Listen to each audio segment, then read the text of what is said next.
할렐루야. 왕으로 오신 우리 아기 예수님을 찬양합니다. 할렐루야 찬양을 아름답게 받아 주시옵소서. 종이 말씀을 전합니다. 성령의 두루마기를 입혀 주시옵소서. 예수님의 이름으로 기도 올리옵나이다. 아멘. 마침내 우리가 성탄절을 맞고 있습니다. 성탄절은 온 인류에게 큰 기쁨의 좋은 소식을 주는 날이요, 하늘에는 영광, 땅에는 평화를 주는 날입니다. 어제 주일이었는데 주일 예배 마치고 또 이렇게 놀러 가지 않고 오늘 또 월요일 날 계속해서 오신 여러분들을 정말로 축복하며 여러분들의 존경의 말씀을 드립니다. 오늘 3부에 오신 여러분들을 정말 주 이름으로 환영하며 우리 함께 옆 사람 보고 인사 좀 하시겠습니다. 메리 크리스마스, 복된 성탄절 되세요. 자, 한번 노래 한번 하실까요? 찬양합시다. 기쁘다 구주 오셨네, 만 백성 맞으라, 온 교회 다 찬양하여라, 다 찬양하여라, 다 찬양. 자, 여러분, 미국에 조이스 마이어 목사님이라는 분이 계시는데, 이 목사님이 미국의 미네소타주에서 목회를 하시는데 자기 교회 앞에 좋은 빌딩이 있었어요. 하나님, 이 빌딩을 제가 좀 갖기를 원합니다. 땅밟기 기도를 했어요. 여러분, 여호수아처럼 땅밟기 기도하잖아요. 교육관으로 사용하기를 원합니다. 그래서 여호수아처럼 땅밟기 기도를 했습니다. 근데 몇 달 후에 다른 사람에게 그 건물이 매각이 되어버리고 말았습니다. 그래서 하나님 앞에 막 실망 섞인 탄성을 부르짖었습니다. 하나님, 어떻게 해서 이 땅, 이 건물을 나에게 주시지 않는단 말입니까? 더더구나 그 건물이 다른 사람에게 매도가 돼가지고 1층은 2층에는 당구장, 1층에는 온갖 카페, 술집, 또 지하에는 나이트클럽을 비롯해서 3층에 또 뭐 당구장, 여러 유흥시설이 막 발달이 되어가지고 목회 환경, 이 생태계가 별로 깨지게 되었어요. 그래서 목사님은 실망스러운 마음으로 하나님께 부르짖습니다. 무엇이든지 구하면, 땅을 밟으며 기도하면 주신다고 하신 하나님, 어떻게 이럴 수가 있단 말입니까? 그럴 때 하늘로부터 음성이 들어왔습니다. 사랑하는 종아, 카멜이 오고 있다. 예? 카멜이 오다니요? 사랑하는 종아, 명품 카멜이 오고 있다. 이게 무슨 말인지를 몰랐어요. 여러분, 카멜이 뭐예요? 영어로 정확히 말하면 캐멀 그러죠. 근데 우리는 그냥 카멜이라고 하는 거예요. 그냥 카멜. 여러분, 바나나도 바나나 그러지, 뭐 바나나라고 합니까 여러분요? 캐멀은 낙타라는 말인데요, 낙타, 가만히 생각해 보니까 동방박사가 오는 그림이 보여지는 거예요. 아, 동방박사가 그 낙타에다가 선물을 싣고 왔잖아요. 아, 그럼 낙타가 온단 말은 하나님이 좋은 소식을 주는 것이다. 그 좋은, 아주 좋은 선물을 하나님이 보내시는 것이다. 그래서 그는 막 소리를 질렀습니다. 아, 캐멀이 오고 있다, 캐멀이 오고 있다. 하나님은 나에게 좋은 선물을 가지고 지금 우리에게 오신다, 나에게 오신다. 얼마 후에 한 성도가 와서 자기가 가지고 있는 넓은 땅을 교회에다가 기증을 했습니다. 거기다가 예배당을 지었습니다. 교육관을 지었습니다. 주차장이 넓었습니다. 교인들이 많이 몰려왔습니다. 야, 마침내 교회가 갑절로 부흥이 되었습니다. 그래서 그는 교회를 이전하고 대형 현수막을 이렇게 걸어 놓았습니다. 그 글씨가 뭔 줄 아십니까? 카멜이 오고 있다. 우리 옆 사람하고 인사 좀 하세요. 지금 우리에게 카멜이 오고 있습니다. 카멜이 오고 있다. 여러분요, 이 카멜이 온다. 이 카멜을 나는 이렇게 생각을 해봤어요. 카멜이 온다, 아, 이걸 별이 온다, 이렇게 바꿀 수도 있지 않는가. 여러분, 오늘 우리 남진 장로님 기도 참 잘하셨는데요. 예, 별아 내 가슴에 라는 노래가 있잖아요. 예, 참 사랑의 이름으로 그리운 눈동자로 뭐 이런 노래가 있지 않습니까? 이 동방박사가 탄 캐멀에 모든 것이 다 담겨 있는 것처럼 우리가 바라보는 예수 그리스도라고 하는 저 빛나는 다윗의 영광의 새벽별에 모든 것이 다 들어있음을 믿습니다.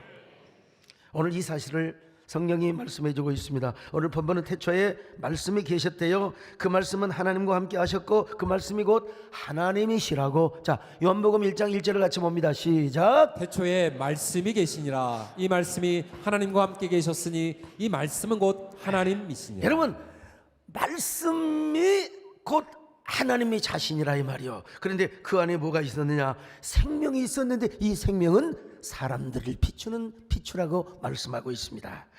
그런데 사람들은 이 빛을 비춰도 이 빛이 무엇인지를 깨닫지를 못하는 거예요. 자, 1장 4절로 5절을 같이 봅니다. 시작. 그 안에 생명이 있었으니 이 생명은 사람들의 빛이라. 빛이 어둠에 비치되 어둠이 깨닫지 못하더라. 자, 어둠을 비추는 것, 여러분 인간이 만드는 거 후레쉬요. 그리고 어두운 밤하늘을 비추는 게 뭡니까? 칠흑 같은 어둠 속에서도 하늘에 빛나는 별이 있지 않습니까? 별이 이미지가 떠오른다는 것이죠.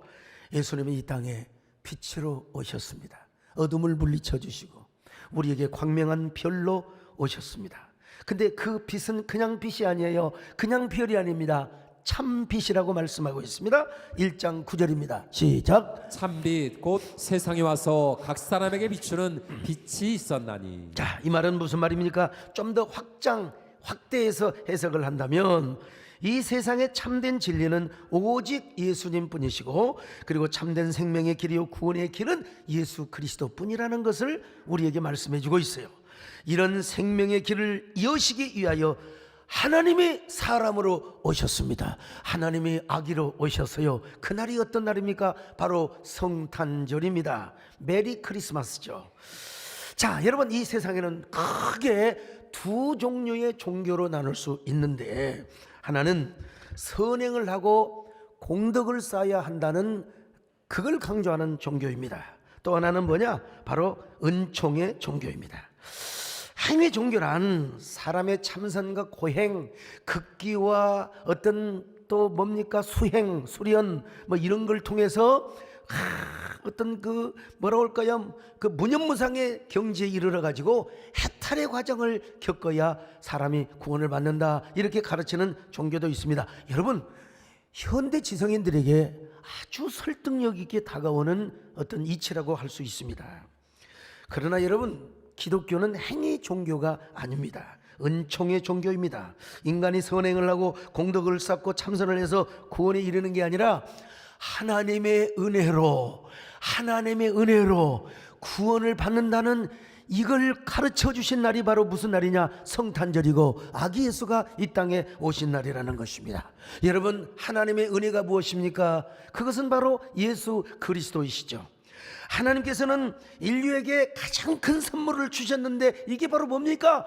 예수 그리스도라고 하는 선물입니다. 여러분, 하나님께서 당신의 하나밖에 없는 독생 성자 예수 그리스도를 이 땅에 보내주셨어요. 이것을 사도 요한은 이 신비스러운 언어를 이렇게 설명하고 있습니다. 자, 요한복음 1장 14절을 보십니다. 시작. 말씀이 육신이 되어 우리 가운데 거하심에 우리가 그의 영광을 보니 아버지의 독생자의 영광이요 은혜와 진리가 충만하더라. 자, 은혜와 진리가 충만한데 그보다 더 앞서 뭐라고 말합니까?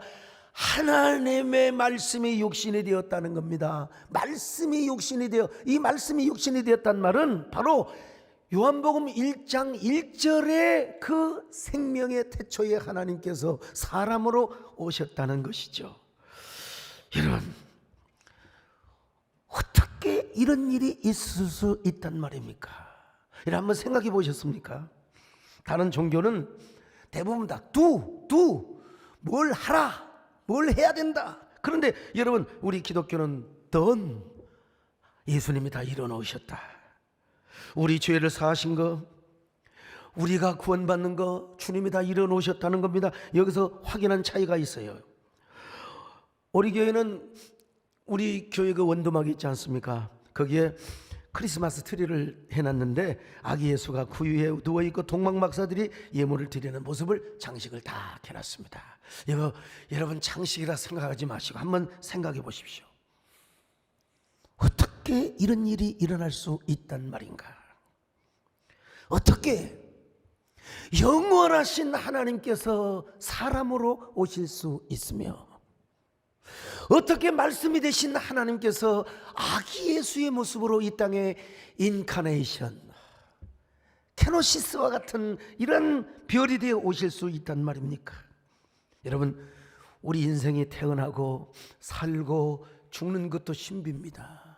이걸 죽음의 신비, 생명의 신비를 여러분 알아내는 과학자가 아직도 없어요. 뭐 생로병사 아무리 얘기해도 사람은 태어나서 죽는 것입니다, 여러분. 근데 어떻게 하나님의 아들이 이 땅에 사람이 되어서 아기 예수로 오실 수가 있단 말인가? 세상에 이런 불가사의한 일이 어디가 있겠습니까? 이런 아이러니하고 이런 미스테리하고 이런 수수께끼 같은 이야기, 이런 어메이징하고 원더풀하고 이야말로 정말 말도 안 되는 이런 이야기가 어떻게 이루어질 수 있단 말입니까? 그런데 사도 요한은 또 이 하나님의 사랑을 이렇게 한마디로 표현합니다. 요한복음 3장 16절입니다. 시작. 하나님이 세상을 이처럼 사랑하사 독생자를 주셨으니 이는 그를 믿는 자마다 멸망하지 않고 영생을 얻게 하려 하십니다. 하나님이 세상을 이처럼 사랑하사. 여러분, 하나님의 사랑의 역사는 어떤 역사입니까? 이처럼의 역사입니다. 하나님의 세상을 이처럼 사랑하사 독생자를 주셨대요. 왜 독생자를 주셨습니까? 이는 무엇입니까? 바로 하나님이 우리를 사랑하셔서 독생자를 주셨는데 이는 저를 믿는 자마다 멸망치 않고 영생을 얻게 하려 하심이라. 이런 미스테리한 얘기가 어디가 있어요, 여러분? 이거 참 어처구니 없는 얘기 아니겠습니까? 그런데 그것이 바로 뭐냐? 여러분과 저를 사랑해서, 저와 여러분을 사랑해서 하나님이 하나밖에 없는 독생자, 아니 하나님 자신이 우리 가운데 사람으로 오셔서 우리 가운데 은혜와 진리로 임하셨다는 것입니다. 별로 오셨다는 것입니다. 이 하나님의 사랑을 우리는 그냥 받아들이고 노래하는 수밖에 어찌할 방도가 없지 않습니까? 날 사랑하신, 날 사랑하신, 날 사랑하신 성경에서 다시 한번 할까요? 날 사랑하신, 날 사랑하신, 날 사랑하신 성경에 써 있네. 일본의 우찌무라 간조라고 하는 유명한 성자와 같은 분이 계셨어요. 이분이 제자들에게 신학교에서 성경을 강의하는 중에 이 문장이 나왔습니다. 하나님이 세상을 이처럼 사랑하사. 하나님이 세상을 이처럼 사랑하사 독생자를 주셨다는 것입니다. 근데 이걸 어떻게 설명을 하려다가 뭐 우주론적 법칙, 무슨 뭐 이런 법칙, 철학적 얘기를 다 끌어다니다 도저히 안 돼요.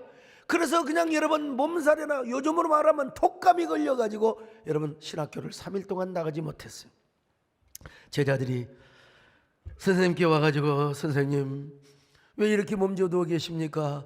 이보게나 나는 하나님이 세상을 이처럼 사랑한다는 말을 내가 설명할 수가 없어서 끙끙 앓다가 내가 몸살을 앓아버렸네. 이 사람들아, 나는 도저히 말씀을 설명할 수 없으니 내가 이 몸살을 앓는 것으로 하나님이 세상을 이처럼 사랑했다는 것을 믿기를 바라네. 여러분, 우리 교회는 성탄절 지나면 이제 또 송구영신 예배, 또 신년 축복성에, 와, 나도 여러분 이 하나님의 러브 스토리를 어떻게 설명을 하고 어떻게 신년 축복의 성회를 어떻게 잘 말씀을 전할 것인가. 여러분 그러다가 여러분 언젠가 코피가 터져가지고 3시간 동안 지혈이 안 돼가지고 여러분 응급실에 가서 저 보세요. 얼마나 멋있는 모습입니까, 여러분. 오늘 본문을 기록한 사도 요한도 마찬가지입니다. 일생 동안 어떻게 하나님이 사람이 되어 오실 수 있단 말인가? 어떻게 영원하신 무공 영원하신 하나님이 아기 예수로 오실 수 있단 말인가? 이 성탄의 신비와 경의 앞에 언제나 마음이 붙들어 매여 있었던 사람이에요. 그는 요한일서에서 이렇게 서두를 기록하고 있습니다. 태초부터 있는 생명의 말씀에 관하여는 우리가 들은 바요, 눈으로 본 바요, 주목하고 손으로 만진 바가 되었다는 거예요. 자, 요한일서 1장 1절 같이 봅니다. 시작. 태초부터 있는 생명의 말씀에 관하여는 우리가 들은 바요 눈으로 본 바요 자세히 보고 우리의 손으로 만진 바라. 사도 요한은 요단강 세례터에서 예수님을 처음 만났어요. 원래는 세례 요한의 제자였는데요. 근데 3년 동안 주님의 제자로 따라다니면서 가장 많이 사랑을 받았습니다. 왠지 끌리고, 왠지 그렇게 주님이 매력적이고, 그래서 같은 동성이요, 이성도 아니야. 근데 막 품에 안기고 주님의 손을 만지작거리며 주님을 껴안고 포옹하며, 그때는 여러분 그분이 하나님의 아들인 줄 몰랐어요. 일종의 선지자인 줄 알았어요. 그러나 그분이 십자가에 죽으시고 부활을 승천하신 후에 성령 체험을 하고, 그분이 바로 하나님이셨다니, 그분이 바로 하나님의 아들이셨다니, 그는 여러분 평생 성탄의 감격과 경의 앞에 눈물을 주르륵 흘렸습니다. 90이 넘는 노인임에도 불구하고 감정이 다 일지 않아요.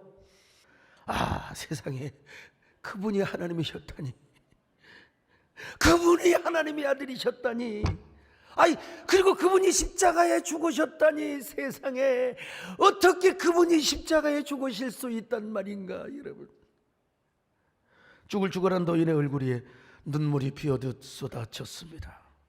세상에, 내가 손으로 만졌던 그 몸, 그 육체가 원래 하나님이셨다니, 그분이 천지를 창조하셨던 하나님이셨다니.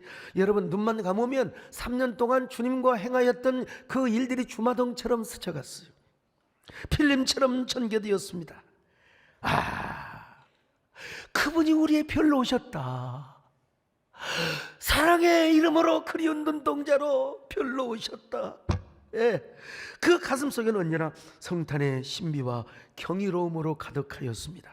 바로 그런 감격을 가지고 사도 요한은 요한복음을 기록하였습니다. 자, 요한복음 1장 1절 다시 한번 읽어볼까요? 시작. 태초에 말씀이 계시니라. 이 말씀이 하나님과 함께 계셨으니 이 말씀은 곧 하나님이시니라. 자, 계속 보세요. 1장 4절을 보실까요? 시작. 그 안에 생명이 있었으니 이 생명은 사람들의 빛이라. 자, 1장 9절 또 봅니다. 시작. 참빛 곧 세상에 와서 각 사람에게 비추는 빛이 있었나니. 마지막 1장 14절을 보십니다. 시작. 말씀이 육신이 되어 우리 가운데 거하심에 우리가 그의 영광을 보니 아버지의 독생자의 영광이요 은혜와 진리가 충만하다. 말씀이 육신이 되어 왔다. 나만 감격하는지 여러분 감격이 안 됩니까? 말씀이 육신이 되어 오셨다. 여러분, 그래서 이 땅에 지구촌에 하나님의 이 땅에 우리에게 가장 주신 최고의 선물이 뭐냐? 그리스도 예수라는 선물입니다. 근데 이 선물을 영접하는 자, 이 선물을 받아들이는 자는 하나님의 자녀가 되는 권세를 주셨다고 말씀하고 있어요. 요한복음 1장 12절을 봅니다. 시작. 영접하는 자 곧 그 이름을 믿는 자들에게는 하나님의 자녀가 되는 권세를 주셨습니다. 이런 얘기하면요, 좀 휴머니티하고 굉장히 그 뭐라고 할까요, 공명심이 있는 사람들은 막 웃기는 얘기라고, 여보시오, 말도 안 되는 소리 마라. 그러니까 기독교가 망치는 거야. 은혜 종교가 아니야. 기독교도 선행 종교를 해야지. 이 말이 전혀 틀린 말은 아니에요. 그렇지만 인간이 뭘 해서 구원을 받는다, 인간이 무슨 도를 깨닫고 득도를 해서 구원을 받는다, 이건 아니잖아요. 그런데 사람들은 그렇습니다. 현대인들은 예수님을 믿는다고 어떻게 당신이 말이야 그런 죄를 지어놓고 무슨 용서를 받느냐고, 구원을 받느냐고. 여러분, 성경은 또다시 강조하고 있습니다. 에베소 2장 8절로 9절입니다. 시작. 너희는 그 은혜에 의하여 믿음으로 말미암아 구원을 받았으니 이것은 너희에게서 난 것이 아니요 하나님의 선물이라. 행위에서 난 것이 아니니 이는 누구든지 자랑하지 못하게 합니다. 이건 절대로 행위에서 난 것이 아니라요, 하나님의 은혜의 선물입니다. 여러분도 하나님의 은혜의 선물로 이미 영생을 얻은 줄로 믿습니다. 물론 우리가 은혜 받은 사람은 절대로 죄짓고 살 수 없습니다. 성화의 삶을 살아야 돼요. 경건의 능력을 우리가 생명처럼 여기고 살아가는 사람입니다. 그럼에도 불구하고 우리의 행위로 구원이 이루어지는 것이 아니라고 말씀하고 있습니다. 그래서 하나님은 인간의 죄 문제와 죽음의 문제를 해결하기 위하여 예수님을 유일 중보자로 이 땅에 보내신 거예요. 그날이 어떤 날이요? 크리스마스 성탄절입니다. 그 예수님이 이 땅에 오셔서 우리를 대신하여 십자가에 죽으셨다. 이 땅에 오셔서 십자가에 죽으셨다. 그리고 그분을 영접하고 메시아로 구세주로 영접하는 그 자녀는 바로 뭐냐? 값없이 구원을 받고 하나님의 자녀가 되는 권세를 주신다고 분명히 말씀하고 있어요. 값없다. 이걸 영어로 하면은 공짜, 프리라고 할 수 있어요. 여러분, 우리 그 면세점 보면 듀티 프리 있잖아요. 듀티 프리 세금 면제한단 말이죠. 근데 여기서 값없다는 말을 프리라고 하면 안 됩니다. 이건 영어로 구체적으로 하면 priceless. 값으로 따질 수 없는 어마어마한 선물이라는 것입니다. 도저히 값으로 환산할 수 없는 어마어마한 기프트. 인도에서 선교를 하셨던 선교사님 계셨는데 거기 뭐 힌두교와 불교가 막 그냥 판을 치잖아요. 선교사님이 그 힌두교와 불교에 빠져 있는 한 친구에게 전도를 했습니다. 친구야, 예수님만 믿으면, 예수님을 영접하면 우리 죄가 다 사함을 받고 우리가 하나님의 자녀로 거듭나고 구원을 받는답니다. 그랬더니 이해를 못해요. 선교사님, 값없이 영생을 받다니요. 우리는 구원을 받기 위해서 얼마나 많은 고행과 자산과 얼마나 많은 이 고통을 겪어야 하는 줄 아십니까? 죄를 지으면 델타 신전에 1000개의 계단을 기어서 올라가고 폭폭 기어서 올라가면 물팍이 다 깨집니다. 그리고 1000명이 넘는 사람에게 자산을 베풀어야 죄가 용서될 똥말똥 하는데 어떻게 값없이 예수를 믿는다고 구원을 받는단 말입니까? 여러분, 그런 문화권에서 사는 사람은 당연히 그럴 수밖에 없는 거죠. 그러던 어느 날 그가 아주 좋은 진주 선물을 가져왔습니다. 그래서 선교사님이 이렇게 좋은 선물을 내가 어떻게 받으면 되겠느냐고, 내가 돈을 주겠다고 포켓을 열어서 돈을 주니까 아니라고. 선교사님이 저에게 돈을 주면 저에 대한 모욕입니다. 내가 생명을 걸고 저 바다 깊은 곳에 수행을 해서 목숨을 담보로 해서 가져온 이 선물인데 이걸 돈으로 환산하다니요. 저에 대한 모욕입니다. 그래서 선교사님이 그 말꼬리를 잡아가지고, 형제여, 바로 값없이 구원을 받는단 말이 그런 이야기입니다. 우리 하나님의 구원의 선물은 예수님이 피값으로 다 우리에게 값없이 영생을 주시는 것이 바로 우리의 구원이라는 것입니다. 예수 믿는 자에게 프라이슬레스한 기프트를, 영생의 선물을 주셨다는 거예요. 근데 이런 얘기하면 다시 말씀드리지만 굉장히 이성적이고 철학적인 사람들, 이런 사람들은요 굉장히 우습게 여겨. 여보시오, 말 같은 소리를 하지 말이요. 우리 인간이 뭐라도 해야지 말이죠. 기독교가 너무 은혜의 은총을 다 강조하다 보니까 막 그냥 교회 가서, 여러분, 그건 믿음이 잘못된 것이지 하나님의 은혜 자체가 잘못된 게 절대로 아닙니다. 저도요 한때 그랬던 사람입니다. 학교 다닐 때 친구들이요 성탄절에 야야 과자 준단다, 사탕 준단다, 이런 너나 많이 타고 다니라. 전도를 할 때 뭐라고 한 줄 아세요? 야, 교회 다녀, 예수 믿으면 구원받는다. 왜 구원받냐 이 새끼야, 10원을 받지. 착한 일을 하고 선행을 해야지. 무슨 교회 다니면서 똑같이 오이 서리하고 수박 서리하고 똑같은 놈들, 그래가지고 무슨 구원을 받냐 이놈아. 난 절대로 그런 거 안 믿는다. 이게 뭐냐면 저에게 있었던 기본적인 의예요. 기본적인 제 안에 있는 근데 어느 토요일 저녁에 제가 세상에 미쳤어요. 교회를 갔어요. 왜 갔냐면 내가 교회 다니고 싶어서 간 게 아니라 제가 군산 제일고등을 다녔는데 그 학교는 거지 같은 가난한 뱅이 학생들만 데려다가 장학금 줘서 공부시킨 학교라고, 거지 같은 학교라고. 그래서 내가 그 여학생들 혼내려고 제가 여러분 폼을 잡고 교회를 간 것 아닙니까? 근데 웬일인가요? 일단 교회는요 안내를 잘해야 됩니다. 안내. 어디 가서 보면 안내가 불친절하면요 아무리 그 경영주가 대단해도, 병원도 마찬가지입니다. 간호사들이 안녕하세요 그래야 가고 싶죠. 원장님이 좀 무뚝뚝해도 교회도 마찬가지입니다. 목사가 아무리 이렇게 쇠가 빠지게 설교를 해도 뒤에서 이야기하면서 껌땡땡 씹으면서 오셨어요? 저리 갔어요. 절로 갔어요. 그러면 진짜 성탄절이 절로 간다? 얼마나 여학생들을 훌륭하게 그냥 저를 친절하게 반겨주는지. 형제님 어서 오세요. 어서 오세요. 옆에 앉으세요. 제가 성경 찾아주고 제가 찬송가 찾아줄게요. 야, 그 친절 앞에요, 제가 나도 모르게 긍정적 가스라이팅을 받기 시작했습니다. 여러분. 목사님이 이런 설교를 합니다. 토요일날 중고등부 예배 드리는데, 예수님은 우리 죄를 위하여 십자가에 죽으셨습니다. 예수님만 믿으면 다 우리가 천국을 갑니다. 내가 그래서 웃기고 있네. 아이고 진짜 교회 가면 맨날 저런 소리만 한다니까. 근데 그 다음에 한 얘기가 중요합니다. 예수님이 십자가에 죽으시려고 저 가야바 궁궐에서 채찍을 당하고 고문을 당할 때 베드로라고 하는 수제자가 있었는데, 3년이나 따라다니는 베드로가 있었는데 도망가 버렸다는 거예요. 도망가 버렸다는 거예요. 예수님은 쓸쓸하게 골고다 언덕에 십자가를 메고 가셨다는 겁니다. 내가 여러분, 그때 저의 기본적인 뭐라고 할까요, 성격과 기질이 발휘가 된 거예요. 이런 의리 없는 양아지 같은 새끼 같은 여러분. 예수님을 3년이나 따라다니는 수제자였다면 십자가에 죽는 것까지 따라가야지. 나 같으면 내가 예수님 십자가 같이 죽겠다. 내가 교회 다니면 내가 안 그러겠다. 이런 마음이 막, 그건 뭐냐, 아마 제가 지금 추억해 보건대 성령께서 제 마음을 문지르고 계셨던 것입니다. 제 성격과 기질을 녹화하고 계셨던 것입니다. 저는 몰랐죠. 전혀.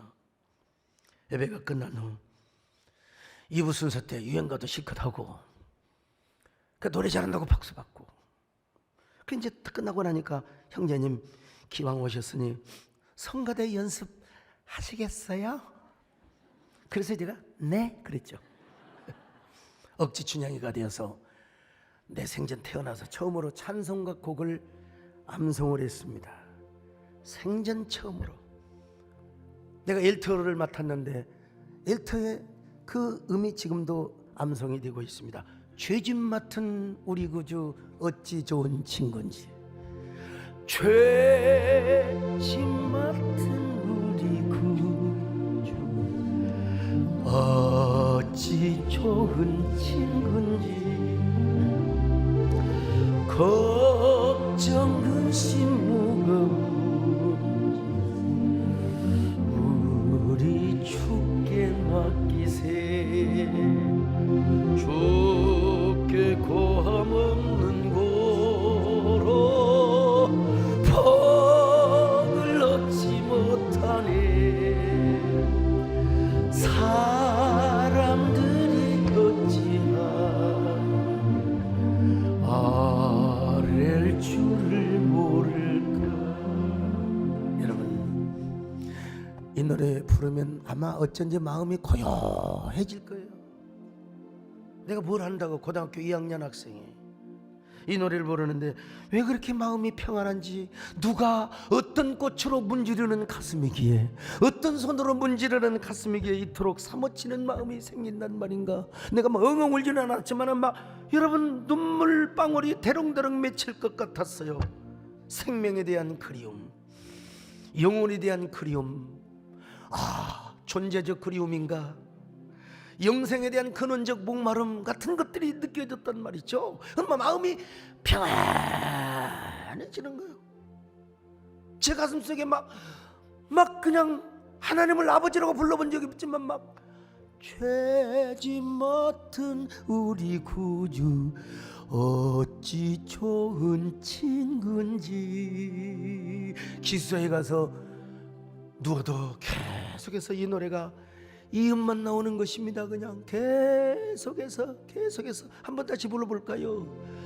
죄짐 맡은 우리 구주 어찌 좋은 친구. 걱정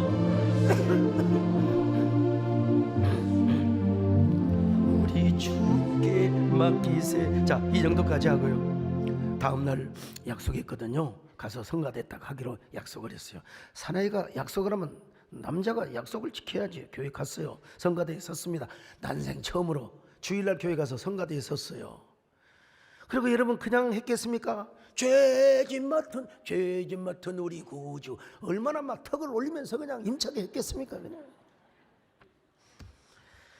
예배가 끝나자 막 장로님 권사님들이 오셔가지고, 아이 학생은 처음 본 것 같은데 어디서 이렇게 노래를 잘 배워가지고 성가대를 했냐고. 아이고 세상에, 아버지가 장로님이시오니 어머니가 권사님이시오 나한테 물어보고, 속으로 내가 아이고 똥 싸고 계시네 또 그랬죠. 여러분, 우리 아버지 어머니는 교회 다닌다고 나 집에서 쫓아내신 분인데, 근데 그때는 여러분 우리 시절에 문학의 밤이라는 그 밤이 있었어요. 문학의 밤을 준비하기 위해서 교회를 나간 겁니다. 여러분, 문학의 밤, 글 쓰고 시 쓰고 뭐 여러분 꽁트 쓰고 그런 거 있잖아요. 나 예수 믿으려고 교회 간 건 아니고 문학의 밤에서 저의 시문학의 솜씨를 드러내고 제 실력을 발휘하기 위해서 교회를 나갔어요. 그리고 어쩌다가 이제 딱 여러분 하모니카도 한 번씩 불러 제키기 시작했습니다. 여러분,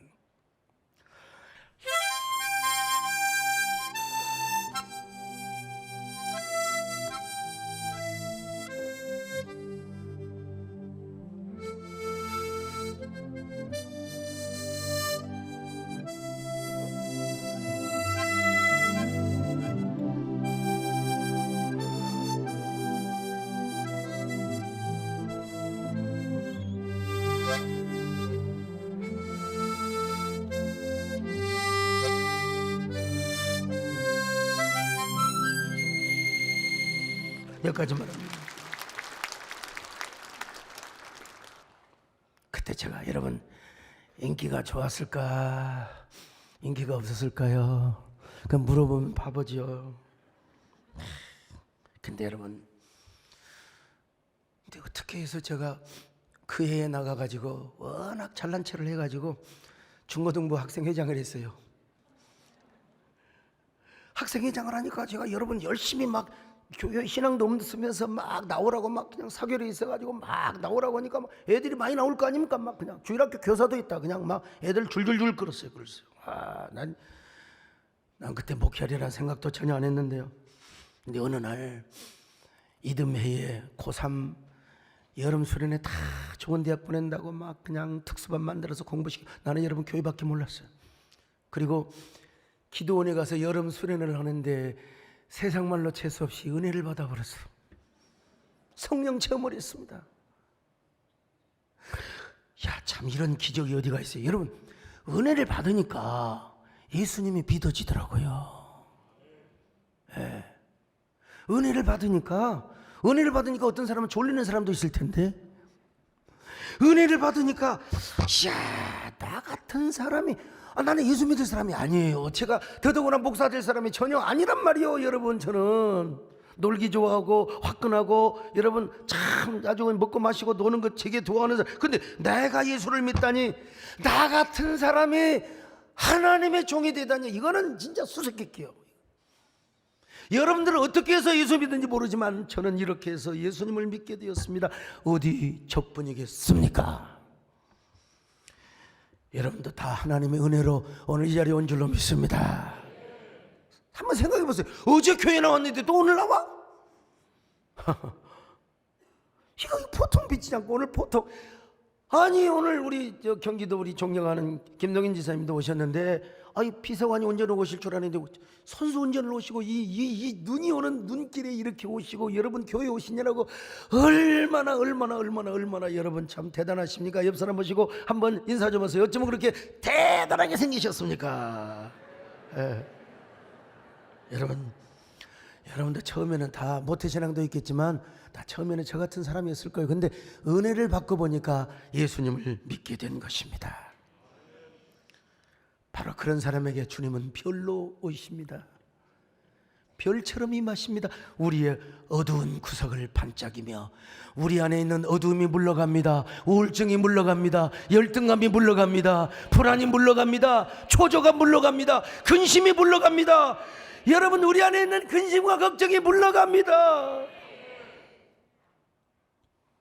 제가 쓴 너라는 계절이 되게 왔다 시중에서 샘터사가 홍보하는 구절이 있더라고요. 보니까요, 별 하나 뜨지 않는 밤하늘에 별 하나 떠 있다면 그건 아마 내 가슴 속에 들어와 잠든 너의 이름이겠지.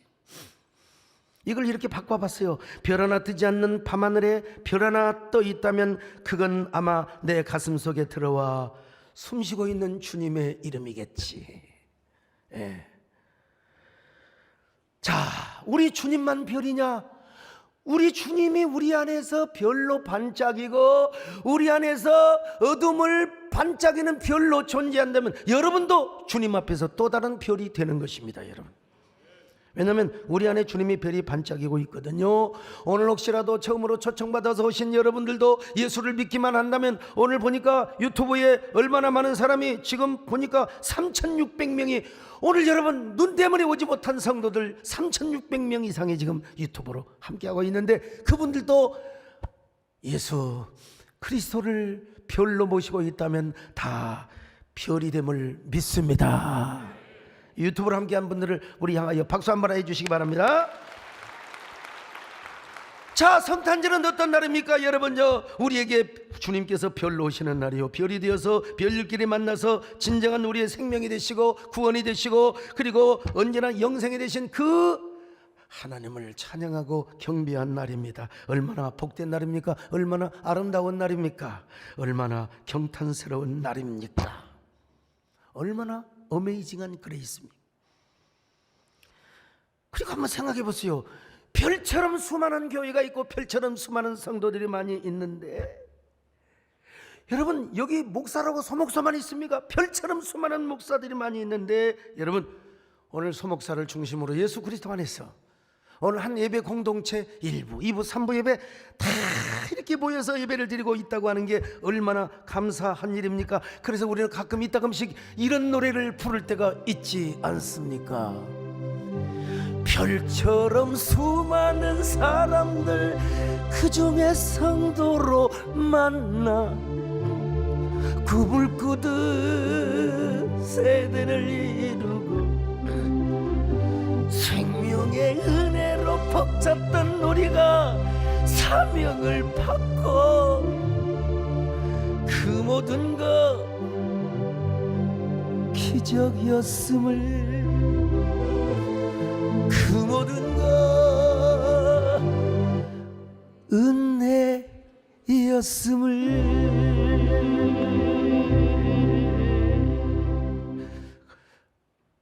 언젠가 우리 이재훈 목사님께서 새벽기도에 우리만의 성탄절이 되어서는 안 된다, 유튜브를 제가 어제 딱 보고 댓글을 제일 먼저 달았는데요.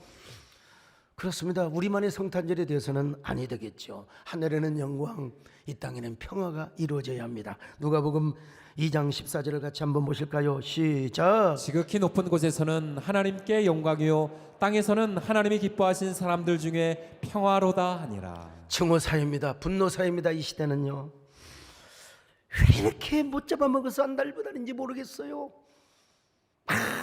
기독교 안에서도 서로 싸우고 엉키고 말이죠. 여러분, 이러한 갈등과 모든 초갈등 사이를 해결시켜 주는 분은 그 누구도 아닙니다. 예수 그리스도밖에 없습니다. 그분이 우리의 화해의 별이 되어 주십니다. 여러분, 어떨 때는 막 저를 비난하는 사람도 있어요. 그럴 때 여러분, 아기에서 오셨던 그 예수 그리스도를 내 안에 별로 딱 모실 때 마음에 평화가 오고 긍휼히 여기는 마음이 생기고 그렇습니다. 여러분, 사랑하는 여러분, 여러분에게 별이 오고 있습니까? 별이 반짝이고 있습니까? 그 거룩한 별이 여러분 안에 반짝여야 됩니다. 지난번에 아프리카에 가서 쫙 그 수많은 학생들, 이야, 얼굴도 검은데 근데 눈동자는 검은 눈동자가 얼마나 반짝거리든지, 내가 그랬어요. 내가 여러분들을 보면서 지금 어두운 이 밤바다에 별을 보고 있는 듯한 여러분의 그 눈망울에서 아프리카의 희망을 본다고 했더니 다 박수 주더라고요. 여러분요, 오늘 여러분들이 이 세상에 희망이 되시기를 바랍니다. 화해의 소망의 다리를 놓을 수 있기를 바랍니다. 별 대신에 예수님을 전하실 수 있기를 바랍니다. 그분을 전도할 수 있기를 바랍니다. 그래서 별빛으로 여러분이 가는 곳마다 언제나 어둠이 물러가고 빛이 비추어지며 아름다운 화해와 화목의 역사가 있기를 바랍니다. 죄인들을 위하여 주님 찾아오셨네. 주 안에 생명이 있네. 죄인들을 위하여 주님 찾아왔으나 사람들 영접하네. 예수와 생명이 있네. 주님이 빛이 되시네. 예수 안에 생명이 있네. 주님이 빛이 돼. 자, 우리 가슴에 손을 얹고 함께 기도하는 시간을 갖습니다.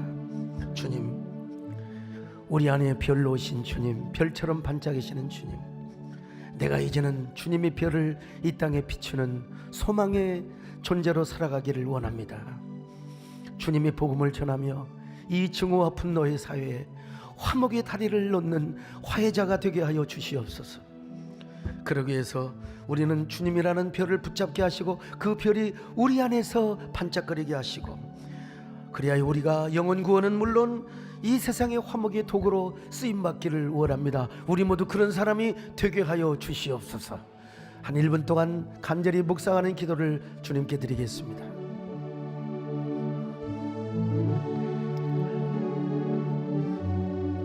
주여 감사합니다. 주여